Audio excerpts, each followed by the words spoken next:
What's going on, everybody? Welcome to Joe's Madness. If you're new to the channel and have a passion for combat sports, punch that subscribe button into submission. And if you enjoy this video, take a moment to slap that like button like a pimp. Share the video with your family and friends and all over the internet if you want.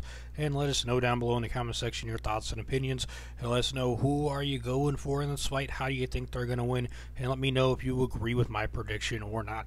We got UFC Fight Night 111 in Singapore coming to us on June 17th, 2017, and this is for the co-main event with the heavyweights fighting. We got two juggernauts fighting, and it is going to be awesome as the Pitbull Andrei Arlovski, right now ranked number 8 with 25 wins, 14 losses, and 1 no contest, going against the number 13 ranked Marcin Tybura from Poland with a record of 15-2. Both men have devastating power in their hands that can knock not any man out, but most men out. It is going to be an awesome war with these two men. I'm extremely looking forward to it.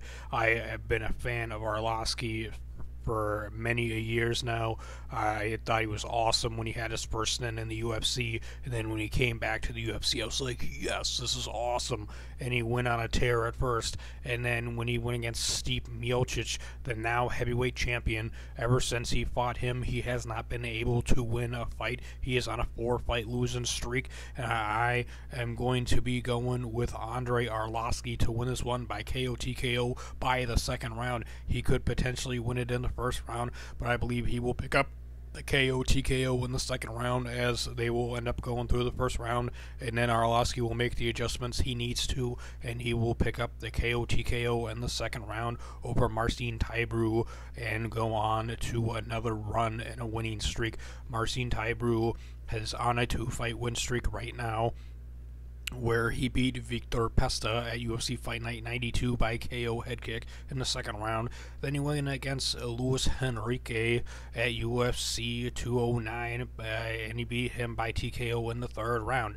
When he debuted in the UFC in 2016 in April at UFC Fight Night 86, he lost to Timothy Johnson by unanimous decision.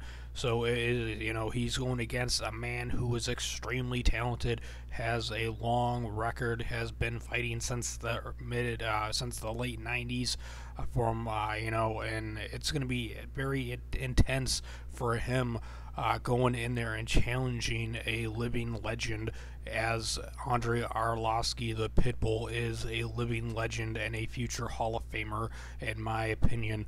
This guy is a beast, a wrecking machine. I know Arlovski has lost 4 fights in a row, but those are 4 names that are in the elite heavyweight category.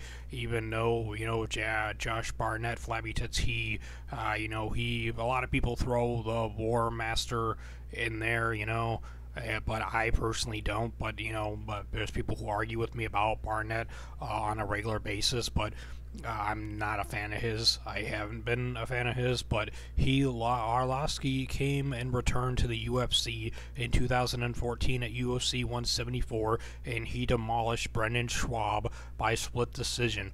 He turned around at UFC Fight Night 51 and got a awesome epic knockout victory over Bigfoot Silva. Then he fought Travis Brownie next at UFC 187 and destroyed him with a TKO in the first round. He fought Frank Mir after that at UFC 191 and defeated him by unanimous decision. Then he went against Stipe the Wrecking Machine Miocic at UFC 195 and defeated him and lost to him by TKO in the first round. Then he fought the Reem, can I even say his name?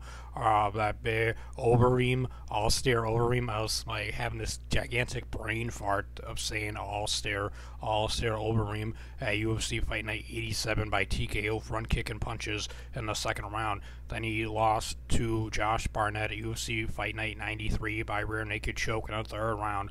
Francis Ngannou, the Predator, defeated Arlovski at UFC on Fox 23 by TKO in the first round, and I'm a fan of Arlovski. I would have liked to seen him win that, but as soon as I seen Francis Ngannou, the Predator, show up on the scene in the UFC and sub, I was like, this dude is a future heavyweight contender and possible future heavyweight champion, and could potentially rule the heavyweight division once he gets that crown if he can defeat Stipe. So we'll find out soon enough, what happens. Francis Ngannou is rumored to be fighting at UFC 215 against Junior Dos Santos. Will that happen or not? Time will tell. That would be an epic fight. But this is about Arlovski versus Marcin. Now, if Marcin is going to win, I would have to say that I feel the way for him to win would be a submission over Arlovski, get Arlovski to the ground, get a TKO or a submission win. But I believe that Arlovski would be able to defend off the submission with the experience level that he has, with all the victories he has and everything. But, Marcin is looking very tough and strong, but I believe Arlovski has that vet in him, and that heart of the pit bull lion that he is will end up winning this fight by KO TKO. He's got 17 wins by KO TKO. I believe he will pick up his 18th KO TKO victory over Marcin Tybura. For Arlovski, he's got 3 submissions by Achilles lock, armbar, and guillotine, 13 first-round finishes. For Marcin, he has got 9 first-round finishes, which is nuts, and he's got 6 wins by submission, 4 rear naked chokes, a north-south choke, a triangle armbar, and 6 knockout TKOs. So we'll end up finding out soon enough. For Marcin, he's lost once by KO TKO and 1 time by decision, and he lost by TKO before he came to the UFC at M1 Challenge 57, battle in the heart of Kallanga. Fuck that word is. He lost to Stefan Prutz. That's an interesting name. What kind of record does this guy have? He's got 15 wins and 3 losses. This guy looks like a badass. His nickname is T800, and he's from Germany. I think the UFC should see about signing this guy up. I know he's coming off of a loss, but he did beat this guy. He beat Marcin Tybura by TKO. And he has 6 wins by KO TKO, 5 by submission, 4 wins by decision, never been submitted, 1 loss by KO TKO, and that was his last fight, and 2 losses by decision. Anyways, I went totally off and started talking about a guy who beat Marcin Tybura. So let me know your thoughts and opinions on this. If you agree with me, let me know down below in the comment section. Slap that like button like a pimp if you agree with me. And if you enjoyed this video, slap the like button like a pimp. Make sure to share the video with your family and friends and all over the internet if you want. Punch that subscribe button into submission here at Joe's Madness on YouTube if you haven't subscribed yet. Thanks for watching. Combat Sports is awesome, and you guys are amazing.